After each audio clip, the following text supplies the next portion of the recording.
जय श्री श्याम। राधे राधे दोस्तों। प्राचीन काल में किसी नगर में एक सेठ जी रहते थे। उनके 7 पुत्र थे। सेठ जी के 7 पुत्र शादीशुदा थे। सेठ जी की 7 बहुओं में जो सबसे छोटी बहू थी वह सबसे ज्यादा सुशील व संस्कारी थी। एक दिन सबसे बड़ी बहू ने अपनी देवरानियों से कहा कि आज घर को लीपने के लिए पीली मिट्टी लेकर आते हैं। सभी बहुएं डलिया और खुरपी लेकर मिट्टी लेने चली गईं। जब बहुएं मिट्टी खोदने लगी तब वहां पर मिट्टी में उन्हें एक सांप दिखाई पड़ा। बड़ी बहू उस सांप को खुरपी से मारने लगी तो छोटी बहू बोली, इसे मत मारो, इसने हमें कुछ नुकसान तो नहीं पहुंचाया, ये तो निरपराध है।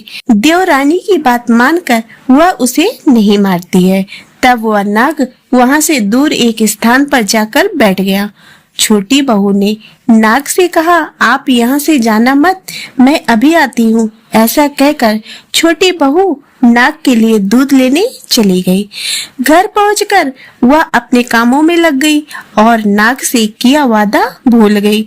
अगले दिन जैसे ही उसे यह बात याद आई तो वह दूध लेकर वहां पहुंची। तब उसने देखा नाग तो वहीं पर बैठा है। नाग को देखकर छोटी बहू बोली, भैया मुझे क्षमा कर दो, अपने घर के कामों में लगकर आपसे किया वादा भूल गई।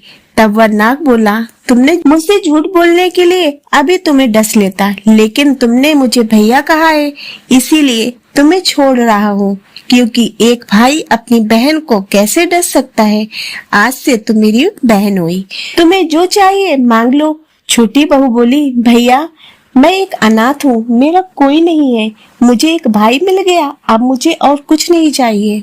कुछ दिनों के बाद सावन के महीने में सेठ जी की सभी बहुएं अपने अपने पीहर जाने लगी और छोटी बहू से बोली, तुम्हारा तो कोई पीहर नहीं है, अब तुम कहाँ जाओगी? और हंसने लगी। अपनी जेठानियों की बात सुनकर छोटी बहू बहुत रोई। तभी वह नाग एक मनुष्य का रूप धारण करके उसके घर आया और बोला, मेरी बहन को भेज दो। तब सबने कहा, इसका तो कोई भाई नहीं है। तो वह बोला, मैं दूर के रिश्ते का भाई लगता हूँ। इस तरह विश्वास दिलाने पर घर के लोगों ने छोटी बहू को उसके साथ भेज दिया। रास्ते में नाग बने भाई ने कहा, बहन डरना मत, मैं तुम्हें नागलोक लेकर चलता हूँ, तुम मेरी पूंछ पकड़ लो।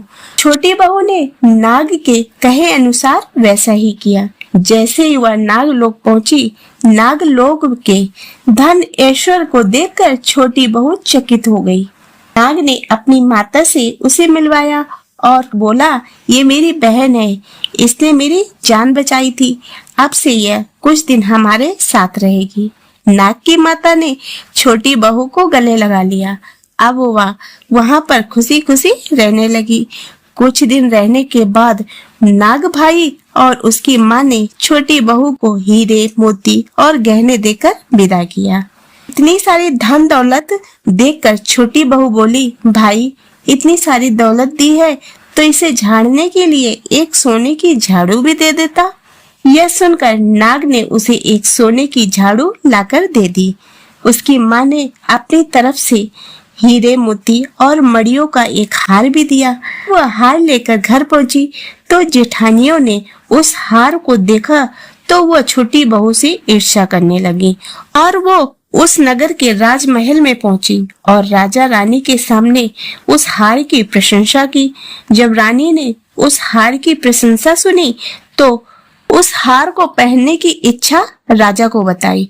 राजा ने अपने सैनिकों को उस हार को लाने के लिए भेज दिया। राजा के डर से सेठ जी ने छोटी बहू का हार सैनिकों को दे दिया। इस बात से छोटी बहू बहुत दुखी हुई तथा अपने नाग भाई को याद किया। नाग तुरंत अपनी बहन के पास पहुंच गया। तब छोटी बहू ने सारी बात बताई और रोने लगी। नाग बोला, बहन रो मत, राजा खुद तुम्हें वह हार लौटाने आएंगे।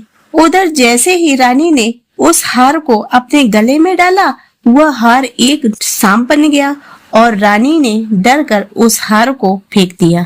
यह देखकर राजा ने छोटी बहू को उपस्थित होने का आदेश दिया। सेठ जी छोटी बहू को लेकर राजमहल पहुँचे। राजा ने छोटी बहू से पूछा, तुमने इस हार में कौन सा जादू किया है?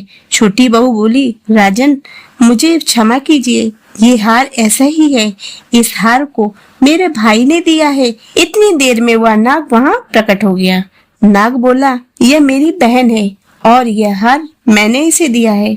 यह देखकर सभी लोगों ने नाग देवता को प्रणाम किया और उस दिन पंचमी तिथि भी थी, इसीलिए उस दिन से नाग पंचमी का त्योहार मनाया जाता है।